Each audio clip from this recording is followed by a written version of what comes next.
الحمد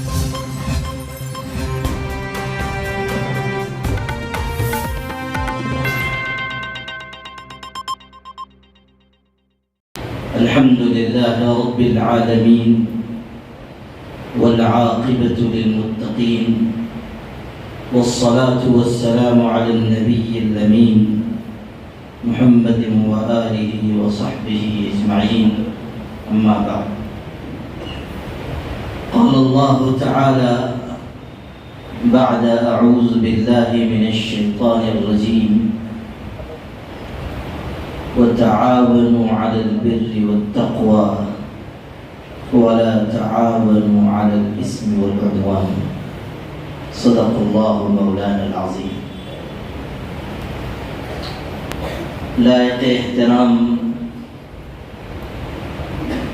آل India Muslim personal law board کی تحفظ اوقاف کمیٹی کے مقامی ذمہ داران و ارکان، آپ کے علاقے کے ممتاز عالم حضرت مولانا مظہر الحق صاحب، بربنی سے تشریف لائے ہوئے حضرت مولانا رفیع الدین اشرفی صاحب، ہمارے محترم جناب ضیاء الدین صدیقی صاحب، دیگر مہمانان کرام، علماء اعظام اور آپ تمام قابل احترام بھائیوں اور بزرگوں، یقیناً موسم کی خرابی کے باوجود آپ سب کا اس جذبے اور جوش کے ساتھ اس اجلاس میں شریک ہونا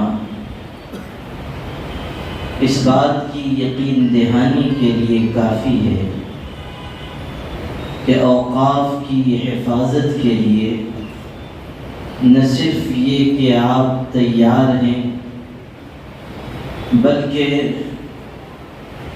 آنے والے مرحلے میں اگر کسی بڑے اقدام کے لیے آپ کو آواز دی جائے گی تو انشاءاللہ آپ دوسرے علاقوں کے مسلمانوں سے پیچھے نہیں رہیں گے۔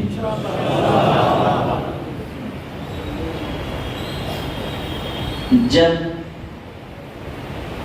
طوفان برق و باران کی پرواہ کیے بغیر لوگ اپنے حقوق کی جد و جہد میں شریک ہونے لگے تو یہ احساس تازہ ہوتا ہے کہ کامیابی کی منزل قریب آ رہی ہے۔ کہنے والے نے کہا تھا، کسی کا شعر ہے، اس بحر حوادث میں قائم پہنچے گا وہی اب ساحل تک، اس بحر حوادث میں قائم پہنچے گا وہی اب ساحل تک، جو موج بلا کا خوگر ہو رخ پھیر سکے طوفانوں کا۔ مسلمانوں کی یہ تاریخ رہی ہے کہ انہوں نے دین و ایمان پر عمل کے لیے اپنے حقوق حاصل کرنے کی جد و جہد کے لیے اور مشکل اوقات میں باطل کی یلغار کو روکنے کے لیے ہر خوف و خطر سے بے نیاز ہو کر ہر قسم کی قربانی دی ہے۔ آپ کے عزم و عزیمت کی داستانیں دنیا میں لکھی گئیں، پڑھی گئیں، سنی گئیں، سنائی گئیں۔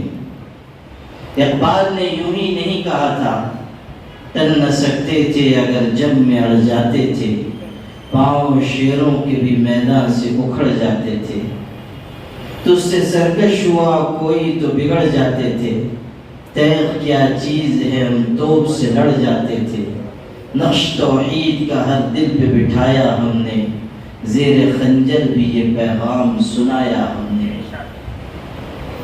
یہ مسلمانوں کی ایک زرین اور تابناک تاریخ رہی ہے، اور ہمیں اس ملک میں ان مشکل حالات میں اپنے عزم و عزیمت اور اپنی ہمت کا ایک مرتبہ پھر ثبوت دینا پڑے گا۔ افسوس اس کا نہیں ہے کہ لوگ ظالمانہ قوانین ہم پر مسلط کر رہے ہیں یا طرح طرح کی تدبیریں مکر و فریب کے چال بنے جا رہے ہیں۔ افسوس اس کا بھی نہیں ہے کہ ہر آنے والا دن ہمارے لیے ایک نئی مشکل کا اضافہ لے کر آ رہا ہے۔ افسوس اگر ہے تو اس کا ہے کہ ہمارے اندر سمع و طاعت کا جو جذبہ ہونا چاہیے اور جس بیداری اور شعور کے ساتھ اور جس جذبہ اقدام و عمل کے ساتھ پوری ملت کو ملت واحدہ بن کر دکھانا چاہیے، ابھی وہ منظر ہماری نگاہوں سے دور ہے اور اچھے خاصے لوگوں کی زبان سے یہ سنا گیا ہے۔ اور میں بے روک ہو کر کہنا چاہتا ہوں، اس لیے کہ یہ دل کا درد ہے جو آپ کے دل میں منتقل کرنا چاہتا ہوں کہ اچھے خاصے لوگ یہ کہتے ہوئے سنے جا رہے ہیں کہ ان کوششوں سے کیا ہونے والا ہے، ہم کتنی بھی محنت کرنے، حکومت کو جو کرنا ہے سو کرے گی۔ اللہ کے بندے، قیامت کے دن تم سے اور مجھ سے یہ سوال نہیں ہوگا کہ تم نے کتنے مار کے لڑے اور کتنے مار کے جیتے، ہم سے یہ سوال ہوگا کہ جب شریعت پر آنچ آئی تو تم گھر میں بیٹھے تھے یا میدان میں کھڑے ہوئے؟ ہم سے سوال یہ ہوگا کہ جب وقت پڑا تھا اور آواز دی جا رہی تھی تم کن لوگوں میں شامل تھے؟ کیا آپ بھول گئے کہ جب خلیل اللہ ابراہیم علیہ السلام کو جلا کر خاکستر کر دینے کے ارادے سے ایک بہت بڑی آگ تیار کی گئی اور اس آگ کی لپٹیں آسمان کو چھو رہی ہیں، اور مہینوں کی کوشش اور محنت کے بعد اور زبردست ایندھن ڈالنے کے بعد وہ آگ تیار کی گئی، اس وقت جب کہ ابراہیم خلیل اللہ کو اس آگ میں ڈالا گیا تو ایک چھوٹی سی چڑیا اپنی چونچ میں پانی کی چند بوندیں لے کر آئی تھی۔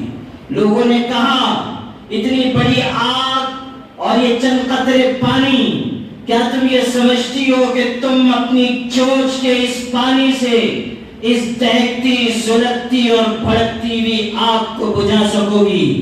یہ کیسی حماقت اور نادانی کی بات ہے کہ تم یہ سمجھ رہی ہو کہ تمہاری چونچ میں رکھا ہوا پانی اس آگ کو بجھا دے گا۔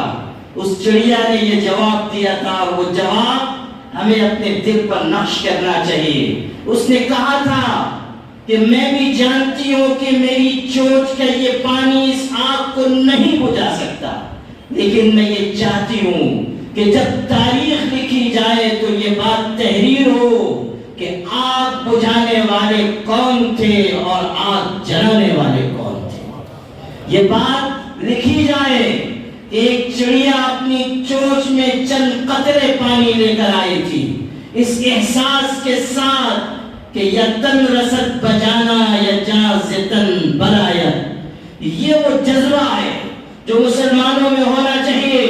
اللہ نے ہمیں نتیجے کا مکلف نہیں بنایا، اللہ نے ہمیں جد و جہد اور محنت کا مکلف بنایا ہے۔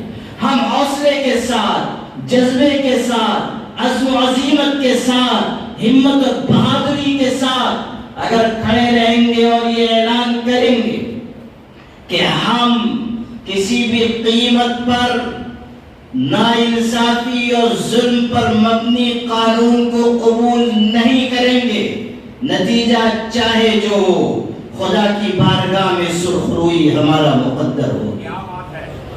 آج دنیا یہ دیکھ رہی ہے کہ بدترین مظالم نے فلسطینی مسلمانوں کو چاروں طرف سے گھیر رکھا ہے۔ غیروں کو تو جانے دیجیے، اپنوں نے بھی ان کی طرف سے نگاہوں کو پھیر لیا ہے، اس طرح کہ ایک بوڑھا شخص جس کا سارا خاندان شہید ہو چکا، وہ ان کی لاشوں کے درمیان کھڑا ہو کر یہ کہتا ہے کہ تم تو رخصت ہوئے، خدا کی بارگاہ میں تم جا رہے ہو، کسی نہ کسی موڑ پر رسول کریم صلی اللہ علیہ وسلم سے ملاقات ہوگی۔ جب ملاقات ہو تو کہنا کہ امت نے ہم سے وفا نہیں نبھائی ہے. جب ہمیں مارا گیا تو لوگ عیش و عشرت میں مشغول تھے، دکان و مکان پر بیٹھے ہوئے تھے، عیاشیوں میں اور نافرمانیوں میں اپنے آپ کو مشغول رکھے ہوئے تھے. ایک طرف یہ دردناک اور تلخ حقیقت ہے، لیکن رب کعبہ کی قسم، جو لوگ آج مظالم کا سامنا کرتے ہوئے اپنے آپ کو اور اپنی آل و اولاد کو نچھاور کر رہے ہیں، دنیا کی کوئی زبان، یہاں تک کہ ان کے بدترین دشمن بھی یہ کہنے کی جرات نہیں کر سکتے کہ وہاں لڑی جانے والی جنگ دوسروں نے جیتی ہے. ساری دنیا یہ کہہ رہی ہے کہ لاشیں اٹھانے والے ہی اصل میں جنگ جیتنے والے لوگ ہیں، جنہوں نے دنیا کو بتایا کہ مشن پر مر مٹنا کس کو کہتے ہیں، جنہوں نے بتایا کہ اپنے حقوق کے حصول کے لیے جد و جہد کس کو کہتے ہیں، جنہوں نے دنیا کو بتایا کہ بہادری کس چیز کا نام ہے، جنہوں نے دنیا کو بتایا کہ کس طرح مٹھی بھر لوگ دنیا کی سپر پاور طاقتوں کو اپنے آگے سجدہ ریز کرتے ہیں. یہ ہے وہ چیز اور وہ بات جس کو قرآن نقل کر رہا ہے.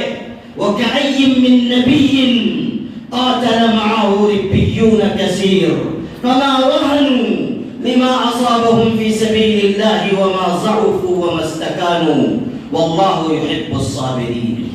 مسلمانوں، یہ ہے وہ چیز جو آج ہمارے سیکھنے اور برتنے کی ہے کہ ہم بھی اس قانون کی واپسی کے لیے جو کوشش کر سکتے ہیں، جو جد و جہد کر سکتے ہیں، ہمیں کرنی چاہیے. ہم مایوس نہ ہو، ہمت نہ ہاریں، تنقید و اعتراض و اشکال کے راستے پر نہ چلیں. یہ بات بھی آج کل کہی جا رہی ہے کہ علامتی احتجاج کرنے سے کیا ہوگا. یاد رکھیے گا، جمہوریت میں علامتی احتجاج کی بھی ایک پوچھ ہوتی ہے، اس کا بھی ایک اثر ہوتا ہے، اس کے ذریعے بھی مسائل حل ہوتے ہیں. اور ایسا نہیں ہے کہ صرف علامتی احتجاج کر کے ہم بس کرنے والے ہیں. اور انڈیا مسلم پرسنل لا بورڈ نے اس بات کا اعلان کیا ہے کہ 13 جولائی تک ہم نے ایک اسٹیپ مقرر کیا ہے اور اس میں مختلف قسم کے اقدامات طے کیے گئے ہیں جو ایک کے بعد ایک عمل میں لائے جا رہے ہیں. 13 جولائی تک اگر یہ معاملہ حل نہ ہوا تو اس کے بعد پھر مسلمانوں کی تمام جماعتیں، مسالک، مکاتب فکر، تمام جمعیتیں، تنظیمیں اور مسلم پرسنل لا بورڈ کے ارکان، عہدیداران اور ذمہ داران سر جوڑ کر بیٹھیں گے اور اس وقت پھر مناسب حال فیصلے کیے جائیں گے.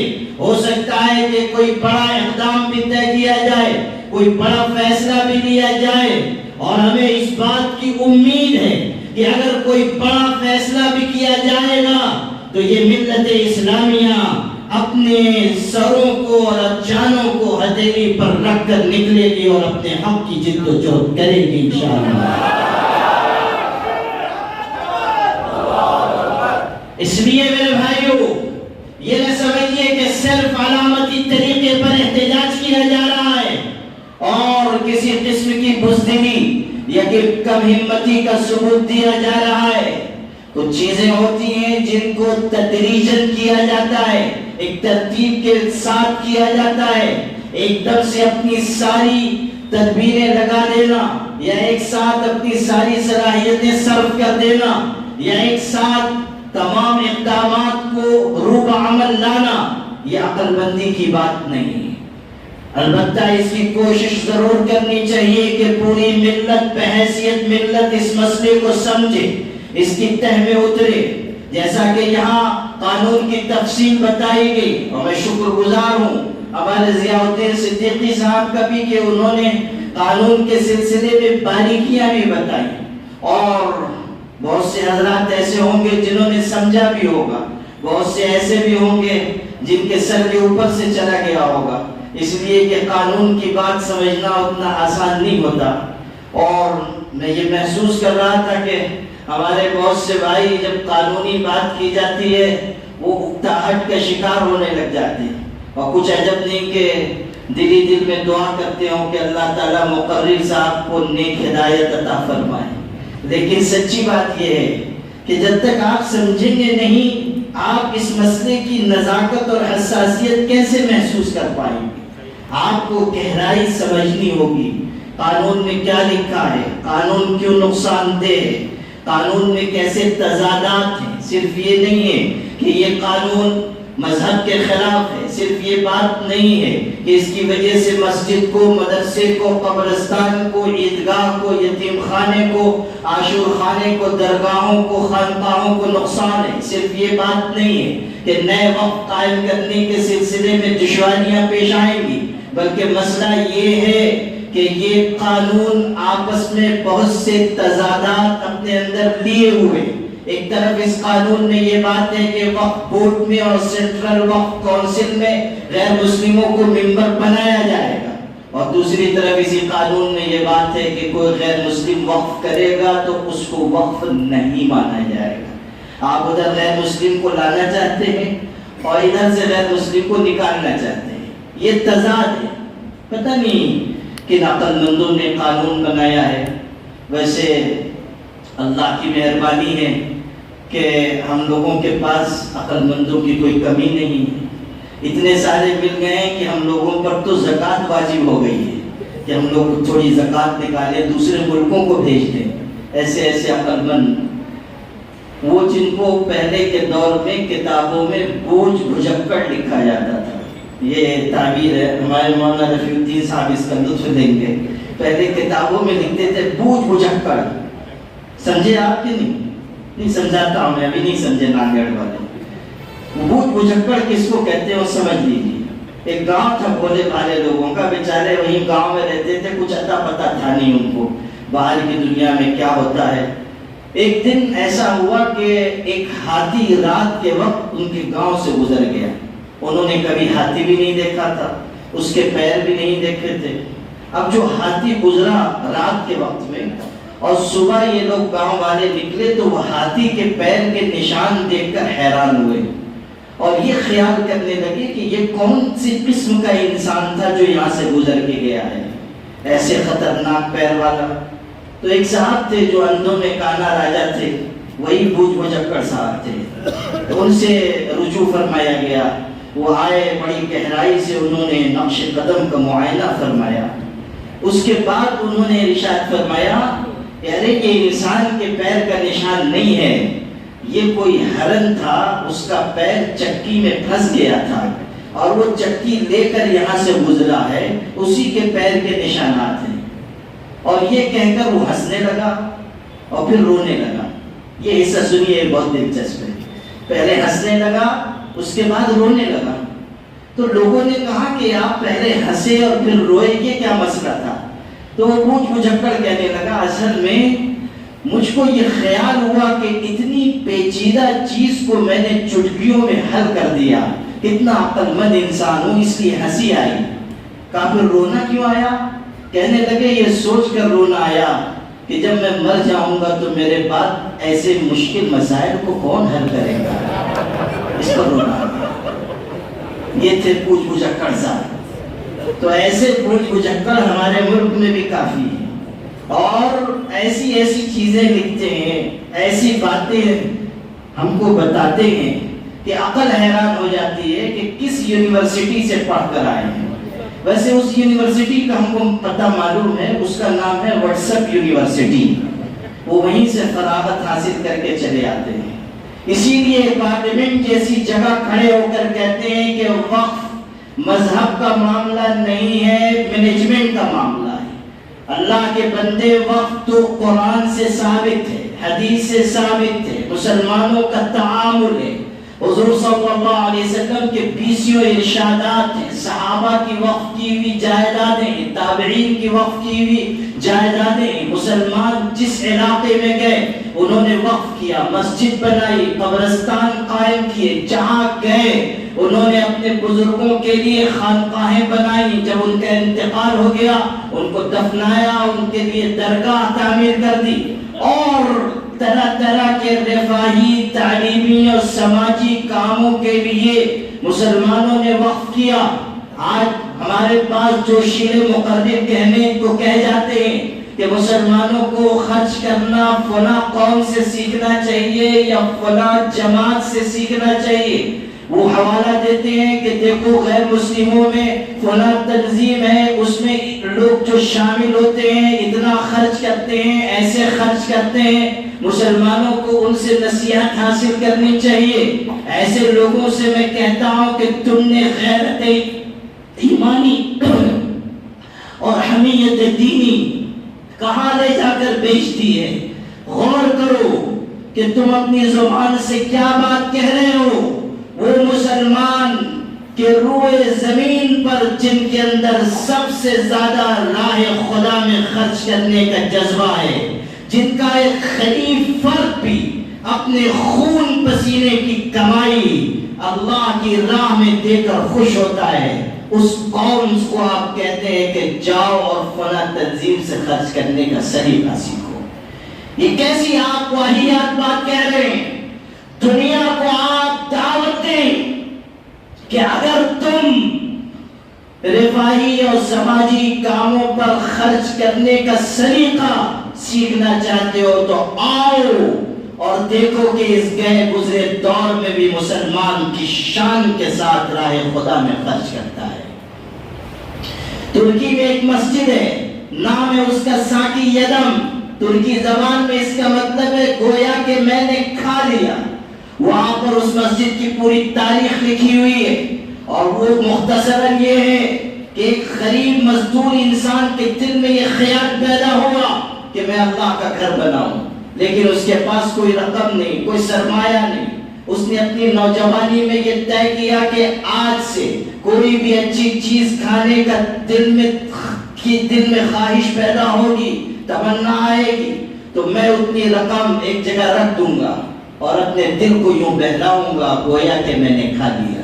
اپنے آپ سے یہ کہوں گا، نوجوانی سے لے کر بڑھاپے تک اس طرح ایک ایک پیسہ وہ جمع کرتا رہا، اپنے دل کو مارتا رہا، اپنے ارمان کا خون کرتا رہا، اپنی تمناؤں اور آرزوؤں کو قربان کرتا رہا، تب کہیں جا کر اتنی رقم جمع ہوئی کہ ایک چھوٹی سی مسجد تیار ہو جائے۔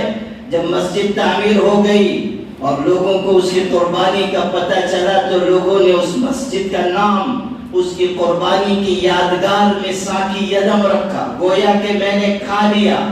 یہ مسجد اور اس طرح کی انفاق کی کوششیں اس بات کی علامت ہے کہ آج بھی مسلمانوں کے دل میں خرچ کرنے کا جو جذبہ ہے اس کی کوئی دوسری مثال کائنات میں نہیں موجود۔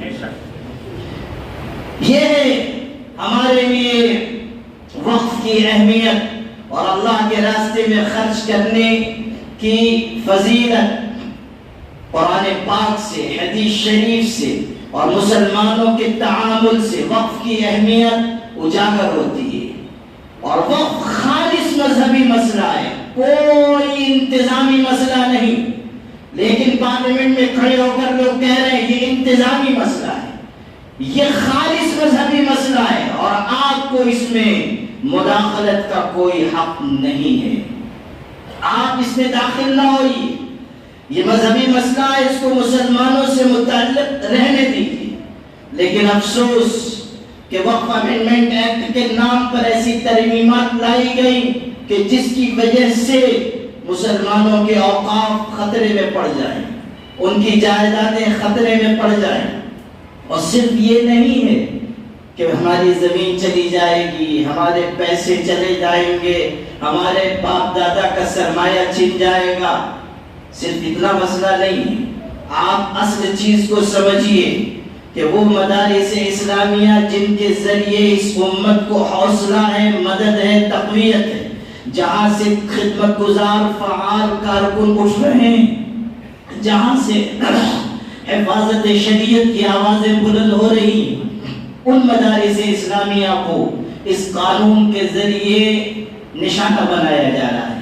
اور آپ کو معلوم ہونا چاہیے کہ ابھی پوری طرح یہ قانون زمین پر نافذ ہوا نہیں، کہ اتراکھنڈ میں مدرسے سیل کیے گئے، یو پی میں مدارس بند کیے گئے، آسام میں مدارس پر شکنجا کسا گیا، مدھیہ پردیش میں مدارس کو نوٹس دیا گیا، کرناٹک کے کتنے مدرسوں کو نوٹس دیا گیا۔ کیوں ہو رہا ہے یہ سب؟ اس لیے کہ اس قانون کے پیچھے جو مذموم مقاصد ہیں ان کو پورا کرنے کی اجلت لوگوں کے دلوں میں کار فرما ہے۔ اسی طرح مساجد کو نشانہ بنایا جائے گا۔ یہ جو آج ہم آسانی سے کہہ کر گزر جا رہے ہیں کہ ہماری مسجد بھلی، ہمارا مدرسہ بھلا، یاد رکھیے کہ آپ اپنی عافیت گاہوں میں اگر جا کر چھپ گئے اور آپ نے اس وقت اس جد و جہد میں حصہ نہ لیا تو خدا نخواستہ خاکم بدہن، نہ آپ باقی رہیں گے نہ آپ کی عافیت گاہ باقی رہے گی۔ آپ کے ادارے، آپ کی تنظیمیں، آپ کی جماعتیں سب معرض خطر میں ہیں۔ زندگی میں بھی آپ پریشان اور مر گئے تو اس کے بعد تدفین کے لیے بھی پریشان۔ اس لیے میرے بھائی ابھی موقع ہے، اس کو غنیمت جانیے کہ ایک مضبوط، مستحکم اور مؤثر آواز ہم بلند کریں اور کسی غلط فہمی میں نہ پڑیے۔ جہاں جہاں ہم لوگ جا رہے ہیں ایک عجیب مسئلہ ہے، خود مسلمانوں میں سے کوئی کھڑا ہو جاتا ہے، اجی حضرت وقف سے ہم کو کیا فائدہ؟ وہ تو وہ متولی لوگوں کو فائدہ ہے، اگر قانون آیا ان کا نقصان ہے، ہمارا کیا نقصان؟ وہی جو مولانا رفیع الدین صاحب کہہ رہے تھے، جاگیردار اور انعامدار، اور وہ کوئی اور دار ڈھونڈ رہے تھے، وہ ملا نہیں ان کو، مراٹھی میں بھی ڈھونڈا تب بھی نہیں ملا، لیکن وہ مجھ کو یاد آ گیا، وہ یہ ہے کہ جاگیردار، انعامدار اور آخر میں تختہ دار، یہ ہے آخری ان کا انجام جو ہے تختہ دار۔ تو یہ جو مسئلہ ہے کہ ہمارا کیا فائدہ پہلے ہوا یا ہم کو کیا نقصان ہوگا؟ ارے اللہ کے بندے، ہر مسلمان وقف جائیداد سے فائدہ اٹھا رہا ہے۔ آپ مسجد میں نماز پڑھ رہے ہیں، آپ وقف سے فائدہ اٹھا رہے ہیں۔ آپ کی میت جا کر دفن ہو رہی ہے، آپ وقف سے فائدہ اٹھا رہے ہیں۔ آپ کے بچے اسکولوں کالجوں میں پڑھ رہے ہیں، وقف سے آپ کو فائدہ ہو رہا ہے۔ آپ کے بچے حافظ عالم بن رہے ہیں مدرسے میں، وقف سے آپ کو فائدہ ہو رہا ہے۔ جتنی جماعتیں، تنظیمیں ہیں، ان کو چلانے والے لوگ عام طریقے پر وہ ہیں جو مدرسوں کی چٹائی سے پڑھ کر نکلے ہیں۔ کیا آپ وقف جائیدادوں سے فائدہ نہیں اٹھا رہے ہیں؟ اور کیا یہ قانون آنے کے بعد آپ کو نقصان نہیں ہوگا؟ اس لیے غلط فہمی میں مت پڑیے، دائیں بائیں سے جو کہا جائے اس کے طرف دھیان مت دیجیے۔ بس ایک بات یاد رکھیے، ہمارے حضرت پیر و مرشد رحمت اللہ علیہ نے دین بچاؤ دستور بچاؤ تحریک کے وقت ایک جملہ کہا تھا، وہ میں سنانا چاہتا ہوں۔ کچھ اسی طرح کے اعتراضات اس وقت پہ چل رہے تھے تو حضرت نے ایک جملہ کہا، کسی کی نہیں چلے گی تحریک البتہ چلے گی۔ وہی میں بھی دہراتا ہوں، کسی کی نہیں چلے گی تحریک انشاءاللہ چلتی رہے گی، اور اس وقت تک ہم تحریک چلائیں گے انشاءاللہ جب تک ہمیں اس میں کامیابی نہ ملے۔ آپ سب حضرات ساتھ دیں گے انشاءاللہ۔ اللہ تعالیٰ آپ سب کے اس جذبے کو قبول فرمائے۔ چونکہ وقت کافی ہو گیا اس لیے میں اسی پر اکتفا کرتا ہوں۔ میں نہیں چاہتا ہوں کہ ناصر خطیب صاحب کو ایک محبت نامہ میرے نام بھی لکھنا پڑے، اس لیے کہ آج کئی محبت نامے انہوں نے لکھے، ایک محبت نامہ تو ان کو واپس بھی ہو گیا، اس لیے کہ انہوں نے غلطی سے مراٹھی کے بجائے اردو میں لکھ دیا تھا۔ ہمارے حضرت مولانا رفیع الدین صاحب اشرفی نے جس جذبے، حوصلے، ولولے اور جس بین الاقوامی زبان میں خطاب فرمایا ہے، اس کے لیے ہم سب کو ان کا شکر گزار ہونا چاہیے۔ آپ لوگ تو پھر بھی بہت غنیمت ہے کہ آپ لوگ مراٹھی ماشاءاللہ سمجھ لیتے ہیں، بول لیتے ہیں۔ مولانا تو آ گئے مالیگاؤں میں اور وہاں تقریر کی، وہاں مراٹھی بولتے رہے۔ میں حیران تھا کہ یا اللہ، اس قوم کو تو مراٹھی سے کوئی سابقہ نہیں، لیکن مولانا کے جوش و ولولے نے مالیگاؤں کے اردو دان لوگوں کو بھی مراٹھی سمجھا دی۔ تو یہ ان کی کرامت ہے اور ان کا جذبہ عمل ہے۔